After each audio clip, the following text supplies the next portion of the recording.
Hello there mga kagandang buhay, pauwi na po kami. Galing po kami sa supplier natin ng bigas na atin pong binisita para po makita natin ang bagong variety ng bigas na gusto nating orderin sa kanila. Kaya dito po sa vlog ko ngayon, marami po akong ikukwento sa inyo kung paano po mapanatili na may kita pa rin po ang inyong bigasan despite po sa marami nating mga competitors. Ano po ba ang mga kailangan nating gawin para ang mga suki natin ma-maintain natin at ang kita natin tuloy-tuloy lang. Kasi minsan ang mga negosyo nalulugi, humihina. Paano ba natin mapanatili na pantay pa rin siya, kagaya pa rin siya ng dati? So may mga effort po tayo na gagawin dyan mga kagandang buhay. At yan po ang pag-usapan natin habang kami po ay nagbabiyahe.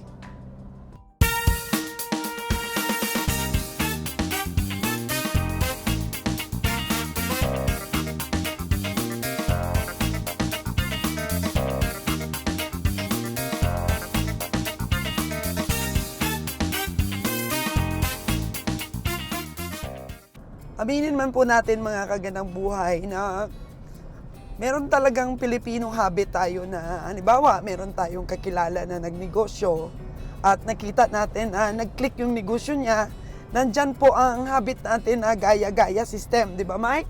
Oo, talaga, totoo yan. Dalawa lang yan, gaya-gaya or inggit. Gaya-gaya or inggit, no? Yan talaga ang mga ugali na parang natural na lang sa mga Pilipino. Pero yun nga, minsan nagkiklik yung negosyo natin. May mga gaya-gaya system po, mga kagandang buhay. So, chikading po tayo ngayon. Ano ba ang mga dapat nating gawin kung halimbawa sa bigasan lang, kung medyo ginaya-gaya na po ng iba kung ano pong variety ng mga bigas, ano pong mga tatak ng sako, ang iyong binibenta, hinahanap din nila ang mga supplier mo. At ang presyo po, medyo nagkakaroon na rin po ng price war, mga kagandang buhay. So, mahirap po talagang mag-put up ng negosyo dito sa Pilipinas. Kaya't yung iba, maraming gustong magkaroon ng negosyo pero natatakot sila. Kaya meron po mga strategy akong ibibigay sa inyo, mga kagandang buhay, para po tuloy-tuloy at kahit po may mga competitors po tayo, hindi po tayo matakot na magnegosyo. Kasi kung, sabi nga ng supplier ko ng bigas, kung titigil ka dahil sa mga competitors, lugi ka talaga. Kaya ako, marami na rin akong supplier ng mga bigas. At okay na rin po ang mga store namin, kumikita, nagbebenta ng bigas, marami rin kami napapaubos. Pero, nagmamatsyag pa rin po ako. Kasi matindi po ang kompetisyon ng negosyo. Lalo na po at marami ng mga stores. Ano ba ang strategy na dapat mong gawin para mapanatili na click ang iyong negosyo at kumikita pa rin. So, halimbawa po sa bigas, marami ka na pong supplier, open ka pa po talaga na maghanap ng mga maraming variety para po maraming mapilian ang ating mga customer. So halimbawa, nagsabi yung mga customer namin, medyo mura na doon sa kabila yung ganitong klase din ng bigas na binibenta mo. So re-review natin yan, titingnan natin kung bumaba na talaga ang bigayan ng supplier sa iba natin. Baka nasanay na yung supplier natin sa presyo natin, hindi na niya tayo binababaan. So, updated po tayo lagi, mga kagandang buhay, sa price. Pumunta po ako sa supplier ko dito sa Iloilo para tingnan din ang ibang mga variety niya ng bigas. Kasi mostly, sa mga local rice kasi, ang tinitinda ko lang is from Mindoro. And then, yung mga giling lang dito sa mga karatig na munisipyo. So ngayon, medyo kulang po talaga tayo sa local rice, yung local produce lang natin sa ating lugar. Dahil tapos na ang anihan, Marso pa yung anihan. Ngayon, ano na? June na ngayon. So maya-maya, tagutom na. Nagsitaasan na ang presyo ng mga bigas. Kaya mas maganda po talaga sa store mo kung marami ang variety ng bigas mo kasi iba't iba yun na presyo. May mapilian talaga ang ating mga customer, mga kaganang buhay. So, kailangan natin maghanap ng supplier para sa ibang variety pa.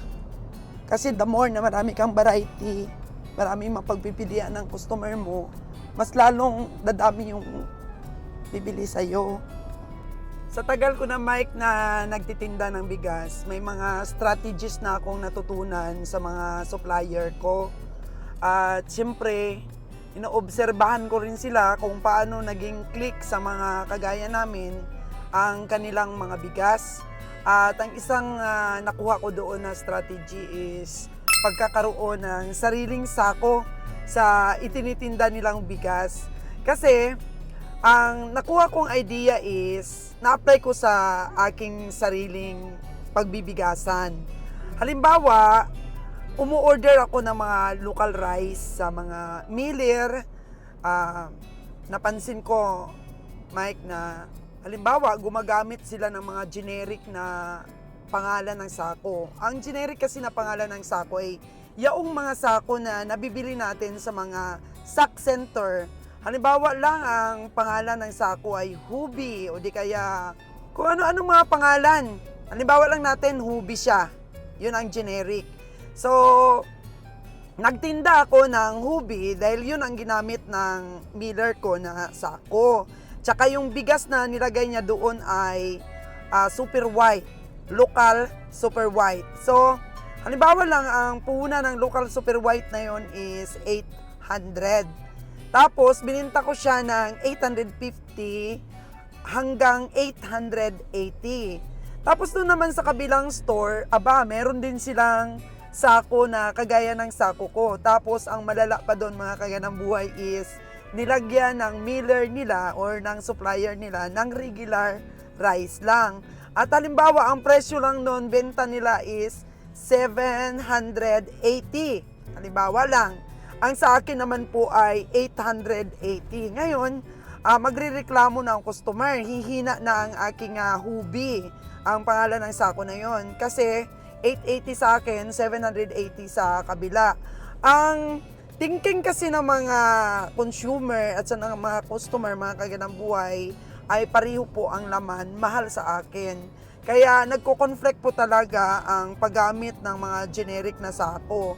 Kaya nakita ko sa aking mga supplier na pariho lang ang variety ng bigas na tinitinda nila sa kabila. Halimbawa, ang tatak ng sako sa kabila is Tamaraw. Tapos, ang dito naman sa supplier ko ay Carabao. At pariho lang po ang variety, magkaiba po ang pangalan. Maaari pong kukuha din ako ng Carabao, kukuha din ako ng Tamaraw.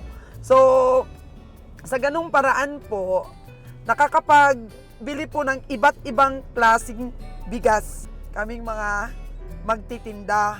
Pero pareho lang po talaga ang laman. So ngayon, nakuha ko pong strategy yon para po maingatan ko ang variety or ang klase po ng bigas kong tinitinda. Kaya medyo mahal lang po ang puhunan. Nagpagawa po ako ng sarili kong sako. At nag-isip po ako ng design, nag-isip po ako ng pangalan. At halimbawa, nagpagiling po ako sa miller, sinasabi ko po, itong sako na to ang gamitin mo para sa regular rice. Nagpagiling po ako ng regular rice, yun po ang sakong dineliver niya sa akin, yung sarili kong sako. Tapos, nagpagiling ulit ako sa kanya ng, halimbawa, good white. Meron din naman po akong isang sako na intended for good white. Ako lang po ang meron. Halimbawa, nagustuhan po ng customer yung laman ng sako na yon, maghahanap po sila sa ibang tindahan. Wala talaga po silang mahanap. Kundi, dito lang po talaga nila mabibili sa aking tindahan. Yun po ang strategy na na-adapt ko at na mana ko sa aking mga supplier.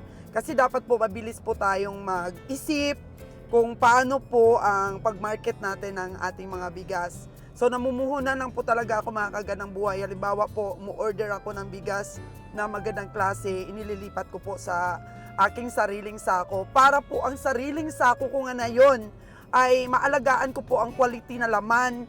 Kasi kung generic po ang gagamitin mo, yun nga po, pwede rin gamitin ng iba.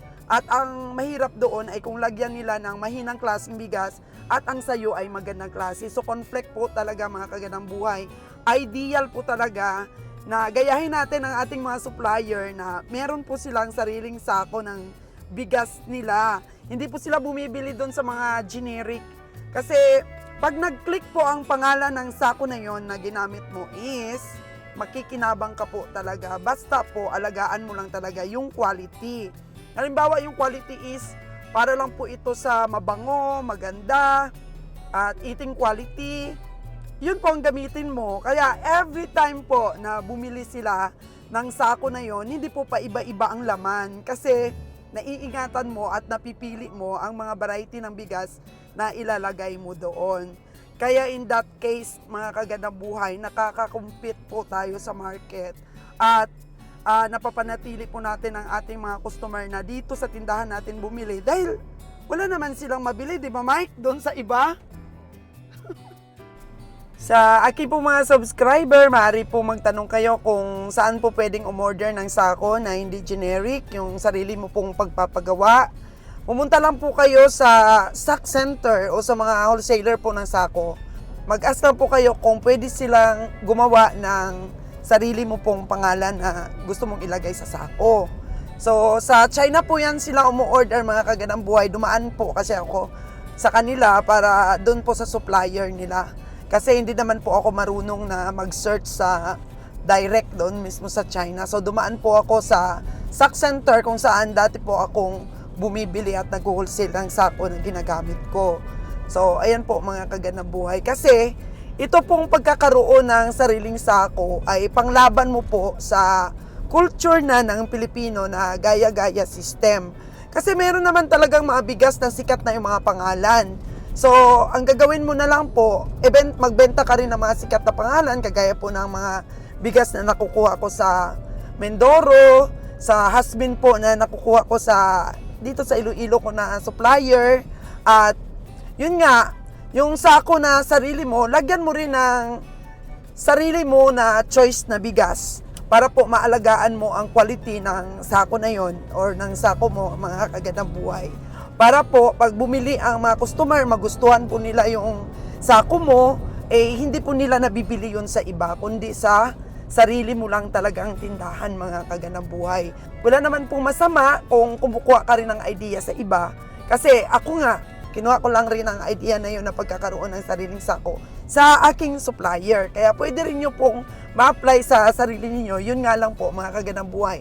Mag-invest ka po ng, actually siguro mga 13.50 na ngayon ang presyo or 14 ng isang 25 kg times 10,000 pieces po ang initial na order mo para magawan ka ng isang design, mga kagandang buhay. So, yan po ang tips na pwede mo ring ma-apply sa iyong sariling business para po mapanatili mo ang sigla ng iyong tindahan.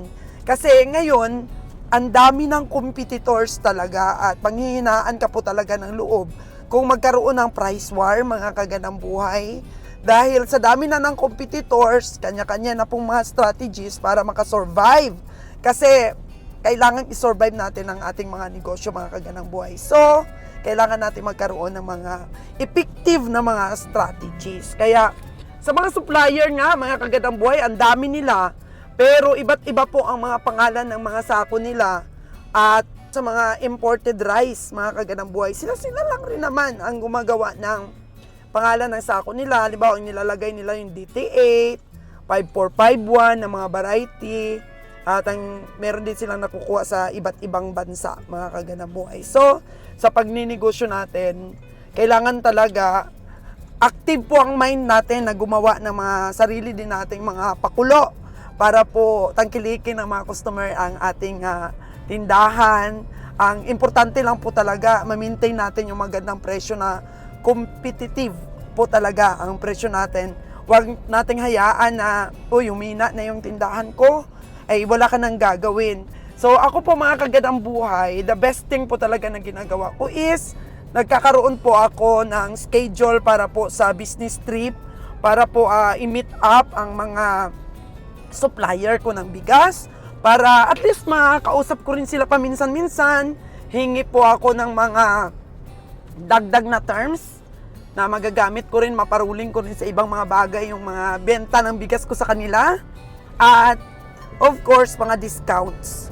Pwede rin pong kausapin natin sila ng masinsinan. Depende rin po kasi yan, ang response po ng mga supplier ay depende po sa bawat customer nila. Kahit ako, may mga special price, sobrang special price na binibigay ko sa ibang mga customer sa sobrang makukulit. At meron din namang okay lang doon sa iba dahil napaka-smooth po ng transaction, mga kagandang buhay, kung makakita ka talaga ng mga sinusuplayan mo na healthy, no? Yung kasi kung makakita ka ng hindi healthy, mga kagandang buhay, kahit ano pa po na bargaining of price ang gagawin natin doon sa sinusuplayan natin, kung hindi sila healthy na klase ng customer, ay walang kwenta pa rin po yung mga super mo ng cheap, super po na bargaining of price mo sa kanila, kasi nga pwedeng unhealthy sila kahit na mura na yung mga bigas mo, hindi nila binabayaran, or meron naman pong konti lang ang kikitain mo pero magaling namang magbayad, di ba Mike? Balik ka agad ang pera. Yun po ang healthy na customer, mga kagandang buhay. Nagbabargain po tayo ng presyo sa kanila, humihingi sila ng discount, nagbibigay po tayo kahit konti na lang sa atin, pero mabilis naman ang balik ng pera. Pero meron naman pong sobrang kulit na mga customer na sobra humingi ng mga special price, tapos bibitinin ka naman sa payment at hanggang sa dulo po hindi na po magbabayad. Kaya nakikilala po ng mga supplier ang kanilang mga clients. No, kagaya po sa akin, good name lang po talaga ang aking puhunan na makipag-usap, dahil kahit na maghingi man po ako ng discount sa kanila, alam naman po nilang kikita talaga sila dahil wala pong mintis ang ating payment sa ating mga supplier. Kaya po, sa mga gusto magnegosyo ng bigasan, piliin po natin ang healthy na customer. Yung tutubo ka rin po sa kanila. Kasi meron naman po kasi talagang kulang pa yung tinubo mo sa inutang nila, hindi ka na talaga babayaran. Unhealthy transaction po yun, mga kagandang buhay. Mas magandang wala ka na lang customer kung magkaroon ka lang rin ng customer na sakit sa ulo. So ayan po, mga kagandang buhay, nagiging healthy po ang negosyo natin kung healthy rin po ang ating mga customer. Marunong pong makipag-usap, marunong po tumupad, at marunong magbayad, mga kagandang buhay. Sa totoo lang po, marami talagang gustong magnegosyo, pero marami rin po ang takot na mag-umpisa. Kasi nga, mahirap talaga mag-maintain ng isang negosyo. Kaya ako, minumonitor ko talaga ang negosyo ko, mga kagandang buhay. At lagi po ako may mga fresh ideas para po ma-apply ko sa aking store. At kung ikaw po ay kagaya ko na nagsi-search din at nakita mo po ang aking channel, maganda po ang katangian na yan, mga kagandang buhay. Kasi madali kang matututo kung nagre-research ka po talaga. At hindi naman po masama talaga ang paggaya-gaya. Kasi ginaya mo, pero hindi mo totally talaga na ginaya lahat. In-enhance mo pa.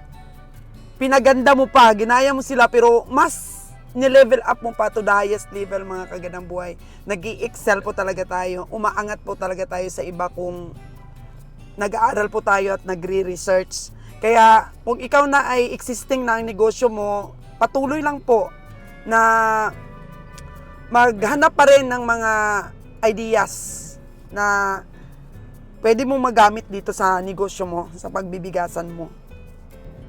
Consistent market strategy po talaga, mga kagandang buhay, ang kailangan para po ma-maintain natin na patok pa rin po sa tao ang ating mga negosyo, ang atin pong store.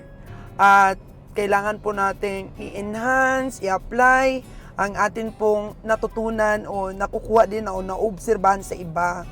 So, kagaya po ng sako na yun na pinag-usapan natin. So, siyempre, malaki pong factor yon kung may sarili ka po talagang sako. Sa marketing strategy po, mga kagandang buhay, dyan po nakasalalay ang improvements ng ating mga store. Kaya wag pong mag-end up na, uy, confident na ako. Ang store ko ay mabili. Ang store ko ay patok. So, kailangan pa rin po talaga na mapagmasid po tayo. At kailangan pa rin po nating magkaroon ng pagkikipag-usap sa ating mga supplier. Monitoring po talaga sa mga discounts, sa mga prices, para po lagi pong competitive ang presyo natin sa pagbibigasan. So, yun po ang mga tips ko sa inyo mga kagandang buhay. Sana po napulutan din ninyo ng konting ideas, konting inspirasyon mga kagandang buhay para po ang store nyo mas lalo pong lumago at mas angat po sa iba dahil hindi naman po talaga masama na magkaroon po tayo ng kagustuhan na ang store po natin ay mas mabili kaysa sa ibang store at mas magandang tingnan, mas productive po mga kagandang buhay para po umasenso at makatulong din tayo sa iba, sa mga kamag-anak natin mga kagandang buhay. So sana ang tips ko po sa inyo habang nagbabiyahe ako ay tumatak sa inyong kaisipan para po pagka ang negosyo mo ngayon ay maliit pa lang, ang mga nakastored po na information na pwede pala na magamit mo ito para po sa mas bongga at mas malaking negosyo sa hinaharap. So, mag-umpisa lang po muna sa maliit kasi pag sa maliit, kaya mo po pong i-adjust pag hindi nag-click ang mga strategy mo. Hindi po masakit sa bulsa yun. Pag-ingatan po natin ang ating mga puhunan. Huwag po tayong padalos-dalos sa pag-invest. Matalino ka po kung nag-gather ka po muna ng mga ideas at mga strategies. Kagaya po ng ginagawa mo na to. Nanonood ka sa mga vlogs ko. Kasi ako, nag-umpisa po ako sa maliit pero na unti-unti ko pong napalaki dahil po masyado po akong observant sa aking mga suppliers, sa aking mga kapwa negosyante. Observant po tayo dapat mga kagandang buhay para po makagawa din tayo ng sarili nating pamaraan kung paano natin mapapaasenso ang ating negosyo. Kaya don't stop dreaming po mga kagandang buhay at wag pong tumigil sa pagplano dahil kung wala ka pong plano, malungkot po ang buhay dahil wala po talagang asenso yon pag wala tayong plano. Kasi ng iba, dinidiscourage ka po, pero wag ka pong ma-discourage.